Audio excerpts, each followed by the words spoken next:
Good evening, my friends. Welcome back to Read Aloud. Let's read something together. The last time we got together, I posted a link to a Google form, I think is what they call it. It was an online survey. I was wanting to see what people were interested in having me read, and I made a few suggestions and left space for people to make their own suggestions. And the overwhelming audience choice, it got a full 60% of the vote, I think, was none other than Anne of Green Gables by Lucy Maud Montgomery. This is a personal favorite of my wife and many, many other people that I know. When I sort of started letting it slip that this was what I was going to be reading, a lot of people were kind of like, yeah, all right. So, if you're here for Anne of Green Gables, I will not keep you from it. Thank you to everybody who participated in the poll. I don't just read stuff because I like the sound of my own voice. I mean, I'm okay with talking. I love talking, but I only like to talk if I know people are going to enjoy what they're going to hear. So let's get right down to business with Chapter 1 from Anne of Green Gables. Now, I looked it up, and like the typical audio book recording of the whole book is a little over 8 hours, and there's like 38-ish chapters in this book. So I don't know how many chapters per night that's going to make its way into, but we're going to read as far as we can. We'll at least read a chapter or two, and then I got to do some readings from Isaiah for class. So if you're here, I'm glad that you're here. Let's begin with Chapter 1. Mrs. Rachel Lynde, and if that's not how it's pronounced, please correct me. Mrs. Rachel Lynde is surprised. Mrs. Rachel Lynde lived just where the Avonlea main road dipped down into a little hollow, fringed with alders and ladies' eardrops, and traversed by a brook that had its source away back in the woods of the old Cuthbert place. It was reputed to be an intricate, headlong brook in its earlier course through those woods, with dark secrets of pool and cascade. But by the time it reached Lynn's Hollow, it was a quiet, well-conducted little stream, for not even a brook could run past Mrs. Rachel Lynde's door without due regard for decency and decorum. It probably was conscious that Mrs. Rachel was sitting at her window, keeping a sharp eye on everything that passed, from brooks and children up, and that if she noticed anything odd or out of place, she would never rest until she had ferreted out the whys and wherefores thereof. There are plenty of people, in Avonlea and out of it, who can attend closely to their neighbor's business by dint of neglecting their own, but Mrs. Rachel Lynde was one of those capable creatures who can manage their own concerns and those of other folks into the bargain. She was a notable housewife. Her work was always done, and well done. She ran the sewing circle, helped run the Sunday school, and was the strongest prop of the Church Aid Society and Foreign Missions Auxiliary. Yet with all this, Mrs. Rachel found abundant time to sit for hours at her kitchen window, knitting cotton warp quilts. She had knitted 16 of them, as Avonlea housekeepers were wont to tell in odd voices, and keeping a sharp eye on the main road that crossed the hollow and wound up the steep red hill beyond. Since Avonlea occupied a little triangular peninsula jutting out into the Gulf of St. Lawrence, with water on two sides of it, anybody who went out of it or into it had to pass over that hill road, and so run the unseen gauntlet of Mrs. Rachel's all-seeing eye. She was sitting there one afternoon in early June. The sun was coming in at the window warm and bright. The orchard on the slope below the house was in a bridal flush of pinky white bloom, hummed over by a myriad of bees. Thomas Lynde, a meek little man whom Avonlea people called Rachel Lynde's husband, was sowing his late turnip seed on the hill field beyond the barn, and Matthew Cuthbert ought to have been sowing his on the big red brook field away over by Green Gables. Mrs. Rachel knew that he ought because she had heard him tell Peter Morrison the evening before in William J. Blair's store over at Carmody that he meant to sow his turnip seed the next afternoon. Peter had asked him, of course, for Matthew Cuthbert had never been known to volunteer information about anything in his whole life. And yet here was Matthew Cuthbert at 3:30 on the afternoon of a busy day, placidly driving over the hollow and up the hill. Moreover, he wore a white collar and his best suit of clothes, which was plain proof that he was going out of Avonlea, and he had the buggy and the sorrel mare, which betokened that he was going a considerable distance. Now, where was Matthew Cuthbert going, and why was he going there? Had it been any other man in Avonlea, Mrs. Rachel, deftly putting this and that together, might have given a pretty good guess as to both questions. But Matthew so rarely went from home that it must be something pressing and unusual which was taking him. He was the shyest man alive, and hated to have to go among strangers or to any place where he might have to talk. Matthew, dressed up with a white collar and driving in a buggy, was something that didn't happen often. Mrs. Rachel, ponder as she might, could make nothing of it, and her afternoon's enjoyment was spoiled. I'll just step over to Green Gables after tea and find out from Marilla where he's gone and why, the worthy woman finally concluded. He doesn't generally go to town this time of year, and he never visits. If he'd run out of turnip seed, he wouldn't dress up and take the buggy to go for more. He wasn't driving fast enough to be going for a doctor. Yet something must have happened since the last night to start him off. I'm clean puzzled, that's what, and I won't know a minute's peace of mind or conscience until I know what has taken Matthew Cuthbert out of Avonlea today. Accordingly, after tea, Mrs. Rachel set out. She had not far to go. The big, rambling, orchard-embowered house where the Cuthberts lived was a scant quarter of a mile up the road from Lynn's Hollow. To be sure, the long lane made it a good deal further. Matthew Cuthbert's father, as shy and silent as his son after him, had got as far away as he possibly could from his fellow men without actually retreating into the woods when he founded his homestead. Green Gables was built at the furthest edge of his cleared land, and there it was to this day, barely visible from the main road along which all the other Avonlea houses were so sociably situated. Mrs. Rachel Lynde did not call living in such a place living at all. It's just staying, that's what, she said as she stepped along the deep-rutted, grassy lane bordered with wild rose bushes. It's no wonder Matthew and Marilla are both a little odd, living away back here by themselves. Trees aren't much company, though dear knows if they were, there'd be enough of them. I'd rather look at people. To be sure, they seem contented enough, but then, I suppose, they're used to it. A body can get used to anything, even to being hanged, as the Irishman said. With this, Mrs. Rachel stepped out of the lane into the backyard of Green Gables. Very green and neat and precise was that yard, set about on one side with great patriarchal willows, and on the other with prim Lombardies. Not a stray stick nor stone was to be seen, for Mrs. Rachel would have seen it if there had been. Privately, she was of the opinion that Marilla Cuthbert swept that yard over as often as she swept her house.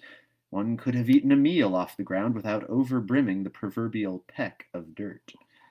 Mrs. Rachel rapped smartly at the kitchen door and stepped in when bidden to do so. The kitchen at Green Gables was a cheerful apartment, or would have been cheerful if it had not been so painfully clean as to give it something of the appearance of an unused parlor. Its windows looked east and west. Through the west one, looking out on the backyard, came a flood of mellow June sunlight, but the east one, whence you got a glimpse of the bloom white cherry trees in the left orchard and nodding, slender birches down in the hollow by the brook, was greened over by a tangle of vines. Here sat Marilla Cuthbert, when she sat at all, always slightly distrustful of sunshine, which seemed to her too dancing and irresponsible a thing for a world which was meant to be taken seriously. And here she sat now, knitting, and the table behind her was laid for supper. Mrs. Rachel, before she had fairly closed the door, had taken mental note of everything that was on the table. There were 3 plates laid, so that Marilla must be expecting someone home with Matthew to tea, but the dishes were everyday dishes, and there was only crab-apple preserves and one kind of cake, so that the expected company could not be any particular company. Yet what of Matthew's white collar and the sorrel mare? Mrs. Rachel was getting fairly dizzy with this unusual mystery about quiet, unmysterious Green Gables. Good evening, Marilla. Sorry, good evening, Rachel, Marilla said briskly. This is a real fine evening, isn't it? Won't you sit down? How are all your folks? Something that, for lack of any other name, might be called friendship existed, and always had existed between Marilla Cuthbert and Mrs. Rachel, in spite of, or perhaps because of, their dissimilarity. Marilla was a tall, thin woman, with angles and without curves. Her dark hair showed some gray streaks and was always twisted up in a hard little knot behind with two wire hairpins stuck aggressively through it. She looked like a woman of narrow experience and rigid conscience, which she was, but there was a saving something about her mouth which, if it had been ever so slightly developed, might have been considered indicative of a sense of humor. "We're all pretty well," said Mrs. Rachel. "I was kind of afraid you weren't, though. When I saw Matthew starting off today, I thought maybe he was going to the doctor's." Marilla's lips twitched understandingly. She had expected Mrs. Rachel up. She had known that the sight of Matthew jaunting off so unaccountably would be too much for her neighbor's curiosity. "Oh, no, I'm quite well, although I had a bad headache yesterday," she said. "Matthew went to Bright River. We're getting a little boy from an orphan asylum in Nova Scotia, and he's coming on the train tonight." If Marilla had said that Matthew had gone to Bright River to meet a kangaroo from Australia, Mrs. Rachel could not have been more astonished. She was actually stricken dumb for 5 seconds. Stricken dumb for 5 seconds. It was unsupposable that Marilla was making fun of her, but Mrs. Rachel was almost forced to suppose it. "Are you in earnest, Marilla?" she demanded when her voice returned to her. "Yes, of course," said Marilla, as if getting boys from orphan asylums in Nova Scotia were part of the usual spring work on any well-regulated Avonlea farm instead of being an unheard-of innovation.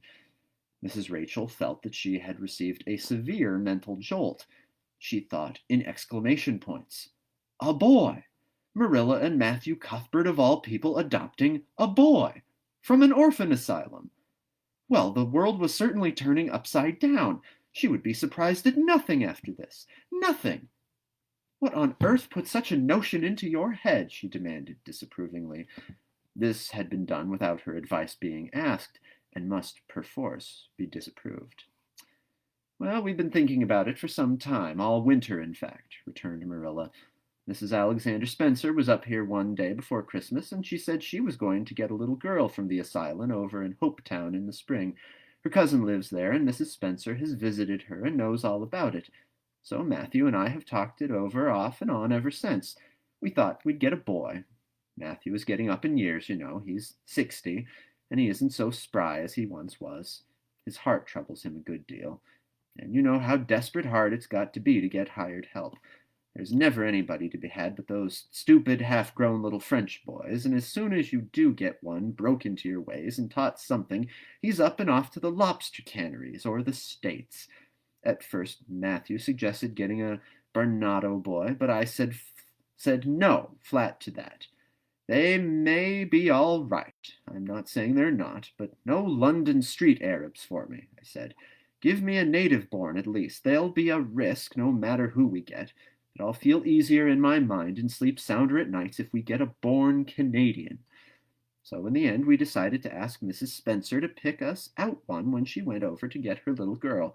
We heard last week she was going, so we sent her word by Richard Spencer's folks at Carmody to bring us a smart, likely boy of about 10 or 11.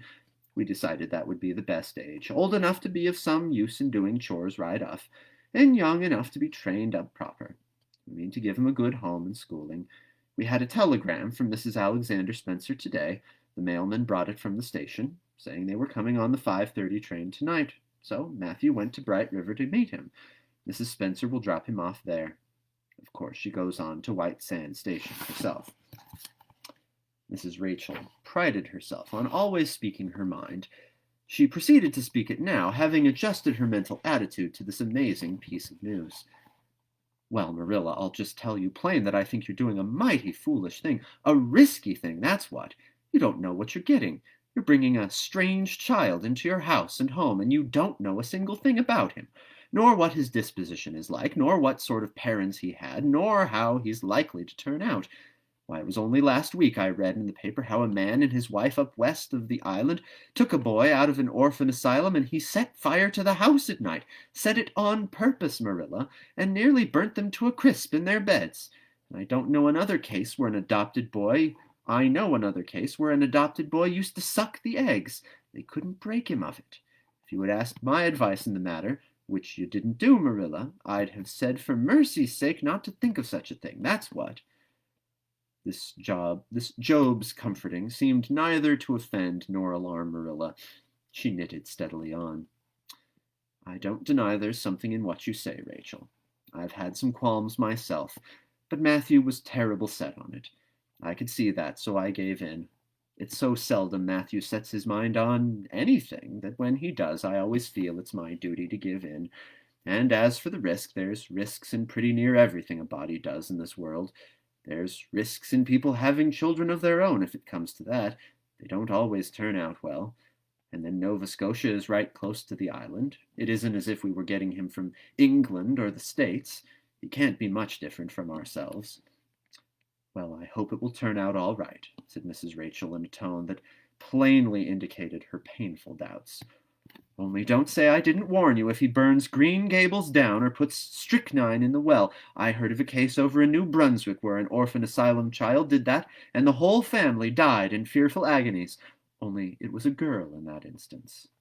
Well, we're not getting a girl, said Marilla, as if poisoning wells were a purely feminine accomplishment and not to be dreaded in the case of a boy.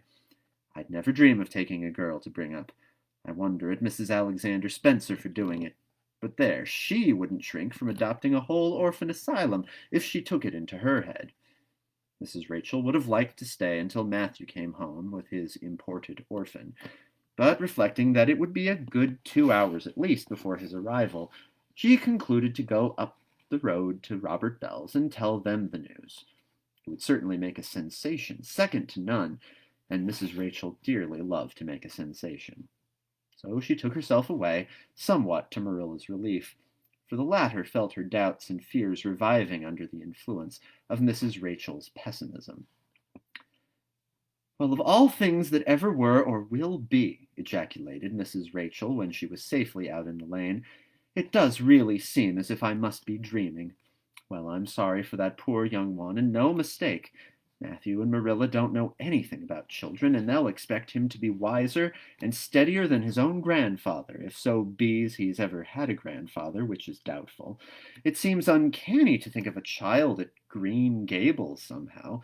There's never been one there, for Matthew and Marilla were grown up when the new house was built. If they ever were children, which is hard to believe when one looks at them, I wouldn't be in that orphan's shoes for anything. My, but I pity him, that's what. So said Mrs. Rachel to the wild rose bushes out of the fullness of her heart, but if she could have seen the child who was waiting patiently at the Bright River station at that very moment, her pity would have been still deeper and more profound. Chapter 2. Matthew Cuthbert is Surprised. Matthew Cuthbert and the sorrel mare jogged comfortably over the 8 miles to Bright River. It was a pretty road, running along between snug farmsteads, with now and again a bit of balsamy fir wood to drive through, or a hollow where wild plums hung out their filmy bloom. The air was sweet with the breath of many apple orchards, and the meadows sloped away in the distance to horizon mists of pearl and purple, while the little birds sang as if it were the one day of summer in all of the year. Matthew enjoyed the drive after his own fashion, except during the moments when he met women and had to nod at them, for in Prince Edward Island you are supposed to nod to all and sundry you meet on the road, whether you know them or not. Matthew dreaded all women except Marilla and Mrs. Rachel.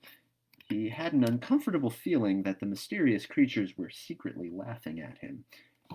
He may have been quite right in thinking so, for he was an odd-looking personage, with an ungainly figure and long iron-gray hair that touched his stooping shoulders, and a full, soft brown beard which he had worn ever since he was 20. In fact, he had looked at 20 very much as he looked at 60, lacking a little of the grayness. When he reached Bright River, there was no sign of any train. He thought he was too early, so he tied his horse in the yard of the small Bright River Hotel and went over to the station house. The long platform was almost deserted, the only living creature in sight being a girl who was sitting on a pile of shingles at the extreme end. Matthew, barely noting that it was a girl, sidled past her as quickly as possible without looking at her. Had he looked, he could hardly have failed to notice the tense rigidity and expectation of her attitude and expression. She was sitting there waiting for something or somebody, and, since sitting and waiting was the only thing to do just then, she sat and waited with all her might and main. Matthew encountered the station master locking up the ticket office preparatory to going home for supper, and asked him if the 5:30 train would soon be long. "The 5:30 train has been in and gone half an hour ago," answered that brisk official. "But there was a passenger dropped off for you, a little girl. She's sitting out there on the shingles. I asked her to go into the ladies' waiting room, but she informed me gravely that she preferred to stay outside. There was more scope for imagination, she said. She's a case, I should say." "I'm not expecting a girl," said Matthew blankly. "It's a boy I've come for. He should be here. Mrs. Alexander Spencer was to bring him over from Nova Scotia for me." The station master whistled. "Guess there's some mistake," he said. "Mrs. Spencer came off the train with that girl and gave her into my charge. Said you and your sister were adopting her from an orphan asylum and that you would be along for her presently. That's all I know about it, and I haven't got any more orphans concealed hereabouts." "I don't understand," said Matthew helplessly, wishing that Marilla was at hand to cope with the situation. "Well, you'd better question the girl," said the station master carelessly. "I dare say she'll be able to explain. She's got a tongue of her own, that's certain. Maybe they were out of boys of the brand you wanted." He walked jauntily away, being hungry, and the unfortunate Matthew was left to do that which was harder for him than bearding a lion in its den, walk up to a girl, a strange girl, an orphan girl, and demand of her why she wasn't a boy. Matthew groaned in spirit as he turned about and shuffled gently down the platform towards her. She had been watching him ever since he had passed her, and she had her eyes on him now. Matthew was not looking at her, and would not have seen what she was really like if he had been, but an ordinary observer would have seen this. A child of about 11, garbed in a very short, very tight, very ugly dress of yellowish-gray wincey.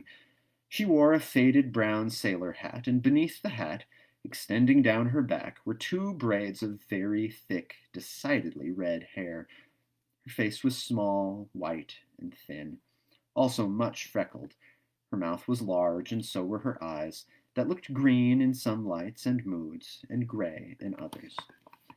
So far, the ordinary observer.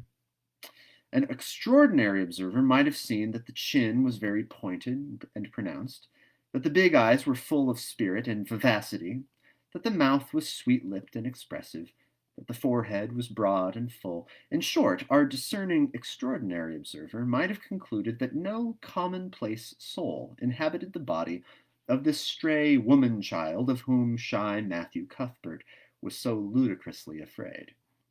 Matthew, however, was spared the ordeal of speaking first, for as soon as she concluded that he was coming to her, she stood up, grasping with one thin brown hand the handle of a shabby old-fashioned carpet-bag. The other she held out to him. "I suppose you are Mr. Matthew Cuthbert of Green Gables?" she said in a peculiarly clear, sweet voice. "I'm very glad to see you. I was beginning to be afraid you weren't coming for me, and I was imagining all the things that might have happened to prevent you. I had made up my mind that if you didn't come for me tonight, I'd go down the track to that big wild cherry tree at the bend and climb up into it to stay all night. I wouldn't be a bit afraid, and it would be lovely to sleep in a wild cherry tree all white with bloom in the moonshine, don't you think? You could imagine you were dwelling in marble halls, couldn't you? And I was quite sure you would come for me in the morning if you didn't tonight." Matthew had taken the scrawny little hand awkwardly in his. Then and there he decided what to do. He could not tell this child with the glowing eyes that there had been a mistake. He would take her home and let Marilla do that. She couldn't be left at Bright River anyhow, no matter what mistake had been made. So all questions and explanations might as well be deferred until he was safely back at Green Gables. "I'm sorry I was late," he said shyly. "Come along, the horse is over in the yard. Give me your bag."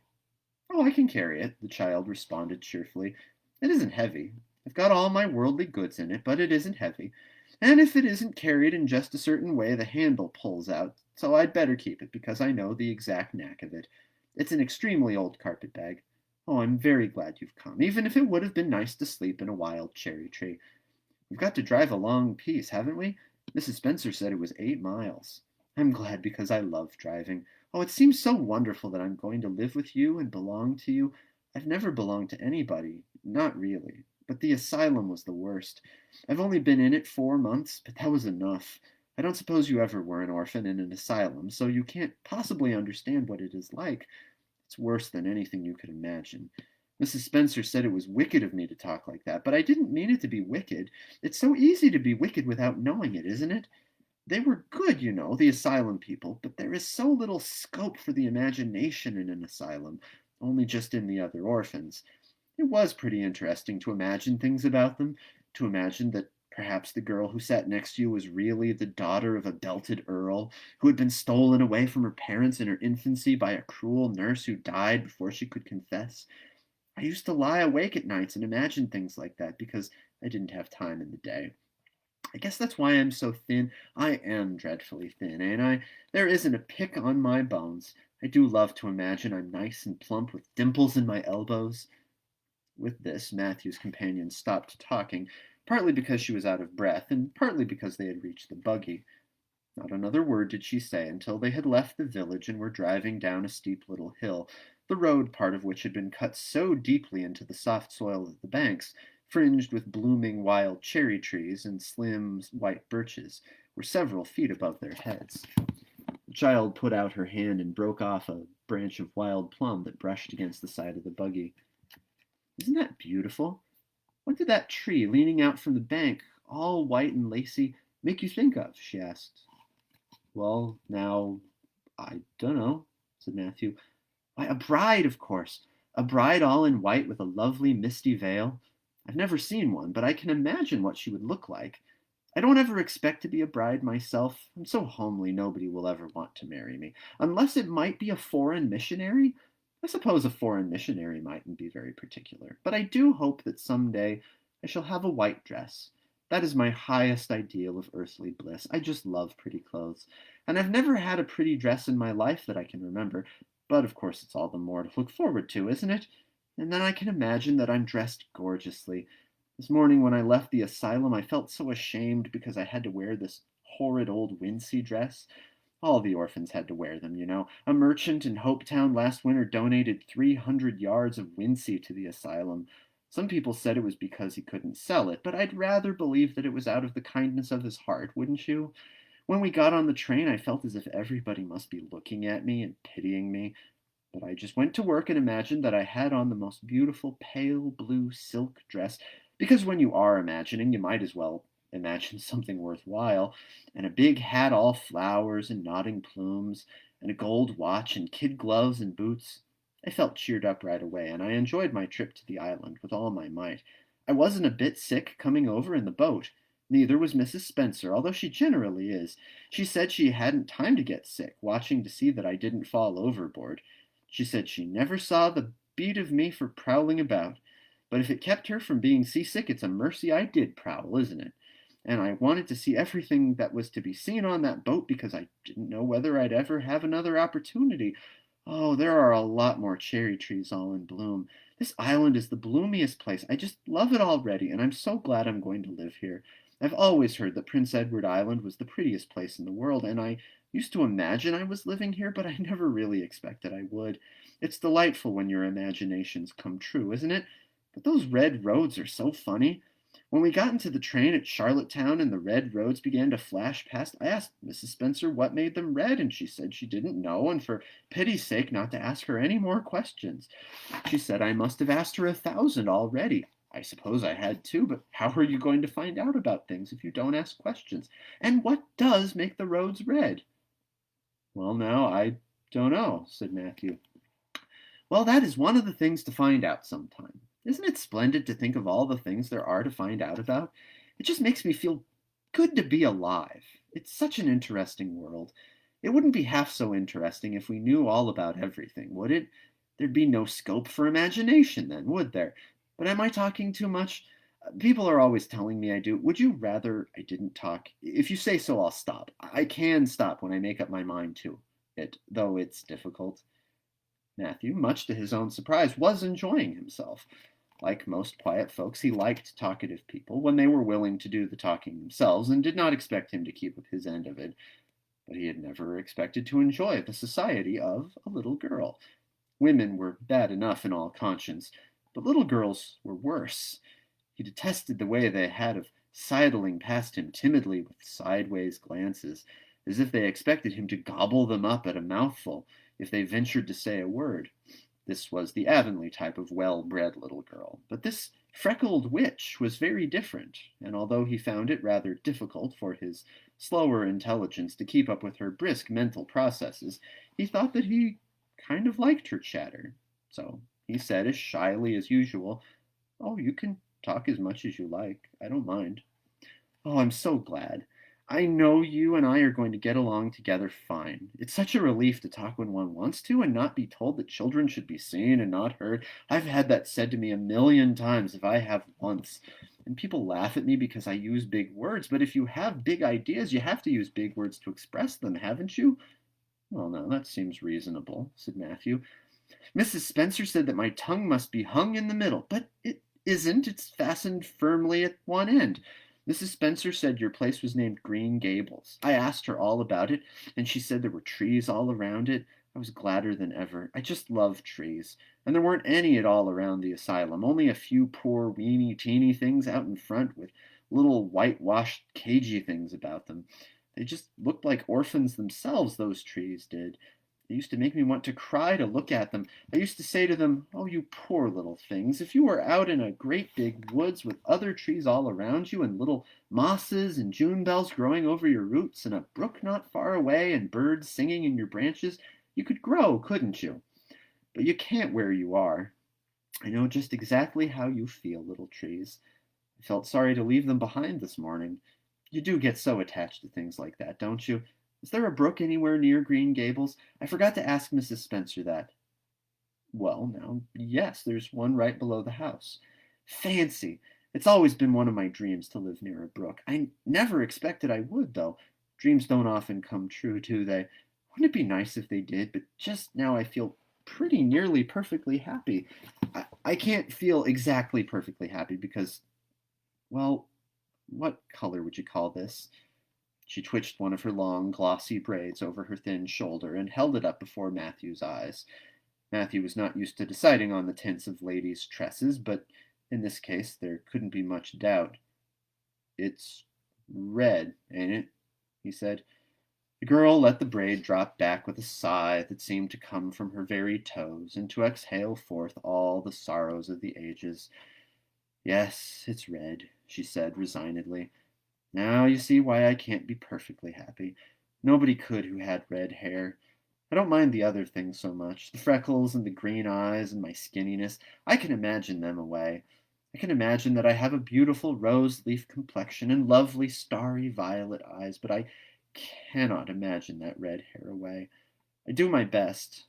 I think to myself, now my hair is a glorious black, black as the raven's wing, but all the time I know it is just plain red, and it breaks my heart. It will be my lifelong sorrow. I read of a girl once in a novel who had a lifelong sorrow, but it wasn't red hair. Her hair was pure gold rippling back from her alabaster brow. What is an alabaster brow? I never could find out. Can you tell me?" "Well, now, I'm afraid I can't," said Matthew, who was getting a little dizzy. He felt as he had once felt in his rash youth, when another boy had enticed him on the merry-go-round at a picnic. Well, whatever it was, it must have been something nice, because she was divinely beautiful. Have you ever imagined what it must feel like to be divinely beautiful? Well, no. No, I haven't, confessed Matthew ingenuously. I have, often. Which would you rather be if you had the choice? Divinely beautiful, or dazzlingly clever, or angelically good? Well, now I don't know exactly. Neither do I. I can never decide. But it doesn't make much real difference, for it isn't likely I'll ever be either. It's certain I'll never be angelically good. Mrs. Spencer says, "Oh, Mr. Cuthbert! Oh, Mr. Cuthbert! Oh, Mr. Cuthbert!" It was not what Mrs. Spencer had said. Neither had the child tumbled out of the buggy, nor had Matthew done anything astonishing. They had simply rounded the curve in the road and found themselves on the avenue. The avenue, so called by the Newbridge people, was a stretch of road 400 or 500 yards long, completely arched over with huge, wide-spreading apple trees, planted years ago by an eccentric old farmer. Overhead was one long canopy of snowy, fragrant bloom. Below the boughs, the air was full of a purple twilight. And far ahead, a glimpse of painted sunset sky shone like a great rose window at the end of a cathedral aisle. Its beauty seemed to strike the child dumb. She leaned back in the buggy, her thin hands clasped before her, her face lifted rapturously to the white splendor above. Even when they had passed out and were driving down the long slope to Newbridge, she never moved or spoke. Still, with rapt face, she gazed afar into the sunset west, with eyes that saw visions trooping splendidly across that glowing background. Through Newbridge, a bustling little village where dogs barked at them and small boys hooted and curious faces peered from the windows, they drove, still in silence. When 3 more miles had dropped away behind them, the child had still not spoken. She could keep silence, it was evident, as energetically as she could talk. "I guess you're feeling pretty tired and hungry," Matthew ventured at last, accounting for her long visitation of dumbness with the only reason he could think of. "But we haven't very far to go now. Only another mile." She came out of her reverie with a deep sigh and looked at him with the dreamy gaze of a soul that had been wandering afar, star-led. "Oh, Mr. Cuthbert," she whispered, "that place we came through, that white place, what was it?" "Well, now, you must mean the avenue," said Matthew after a few moments' profound reflection. "It is a kind of pretty place." "Pretty? Oh, pretty doesn't seem the right word to use. Nor beautiful, either. They don't go far enough. Oh, it was wonderful, wonderful. It's the first thing I ever saw that couldn't be improved upon by imagination. It just satisfied me here." She put one hand on her breast. "It made a queer, funny ache, and yet it was a pleasant ache. Did you ever have an ache like that, Mr. Cuthbert?" "Well, now, I just can't recollect that I ever had. I have it lots of times, whenever I see anything royally beautiful. But they shouldn't call that lovely place the Avenue. There is no meaning in a name like that. They should call it, let me see, the White Way of Delight. Isn't that a nice imaginative name? When I don't like the name of a place or a person, I always imagine a new one, and always think of them so. There was a girl at the asylum whose name was Hepzibah Jenkins, but I always imagined her as Rosalia DeVere. Other people may call that place the Avenue, but I shall always call it the White Way of Delight. Have we really only another mile to go before we get home? I'm glad and I'm sorry. I'm sorry because this drive has been so pleasant, and I'm always sorry when pleasant things end. Something still pleasanter may come after, but you can never be sure. And it's so often the case that it isn't pleasanter. That has been my experience anyhow. But I'm glad to think of getting home.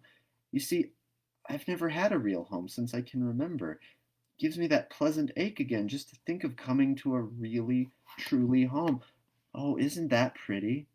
They had driven over the crest of the hill. Below them was a pond. looking almost like a river, so long and winding was it. A bridge spanned it midway, and from there to its lower end, where an amber-hued belt of sand-hills shut it in from the dark blue gulf beyond, the water was a glory of many shifting hues, the most spiritual shadings of crocus and rose and ethereal green, with other elusive tintings for which no name has ever been found. Above the bridge the pond ran up into fringing groves of fir and maple, and lay all darkly translucent in their wavering shadows. Here and there a wild plum leaned out from the bank like a white-clad girl tiptoeing to her own reflection. From the marsh at the head of the pond came the clear, mournfully sweet chorus of the frogs. There was a little gray house peering around a white apple orchard on a slope beyond, and, although it was not yet quite dark, a light was shining from one of its windows. "That's Barry's pond," said Matthew. "Oh, I don't like that name either. I shall call it, let me see, the Lake of Shining Waters. Yes, that is the right name for it. I know because of the thrill. When I hit on a name that suits exactly, it gives me a thrill. Do things ever give you a thrill?" Matthew ruminated. "Well, now, yes. It always kind of gives me a thrill to see them ugly white grubs that spade up in the cucumber beds. I hate the look of them." "Why, I don't think that can be exactly the same kind of a thrill. Do you think it can? There doesn't seem to be much connection between grubs and lakes of shining waters, does there? But why do other people call it Barry's Pond?" "I reckon because Mr. Barry lives up there in that house. Orchard Slope's the name of his place. If it wasn't for that big bush behind it, you could see Green Gables from here. But we have to go over the bridge and round by the road, so it's near half a mile further." "Has Mr. Barry any little girls?" "Well, not so very little either. About my size." "He's got one about 11. Her name is Diana." "Oh," with a long indrawing of breath. "What a perfectly lovely name." "Well, now, I don't know. There's something dreadful heathenish about it, seems to me. I'd rather Jane or Mary or some sensible name like that. But when Diana was born, there was a schoolmaster boarding there, and they gave her the naming of her, and he called her Diana. I wish there had been a schoolmaster like that around when I was born, then. Oh, here we are at the bridge. I'm going to shut my eyes tight. I'm always afraid of going over bridges. I can't help imagining that perhaps just as we get to the middle that they'll crumple up like a jackknife and nip us, so I shut my eyes. But I always have to open them for all when I think we're getting near the middle, because, you see, if the bridge did crumple up, I'd want to see it crumple. What a jolly rumble it makes. I always like the rumble part of it. Isn't it splendid there are so many things to like in this world? There, we're over. Now I'll look back. Good night, dear lake of shining waters. I always say good night to the things I love, just as I would to people. I think they like it. That water looks as if it was smiling at me." When they had driven up the further hill and around a corner, Matthew said, "We're pretty near home now. It's Green Gables over—" "Oh, don't tell me," she interrupted breathlessly, catching at his partially raised arm and shutting her eyes that she might not see his gesture. "Let me guess. I'm sure I'll guess right." She opened her eyes and looked about her. They were on the crest of a hill. The sun had set some time since, but the landscape was still clear in the mellow afterlight. To the west a dark church spire rose up against a marigold sky. Below was a little valley, and beyond a long, gently rising slope with snug farmsteads scattered along it. From one to another the child's eyes darted, eager and wistful.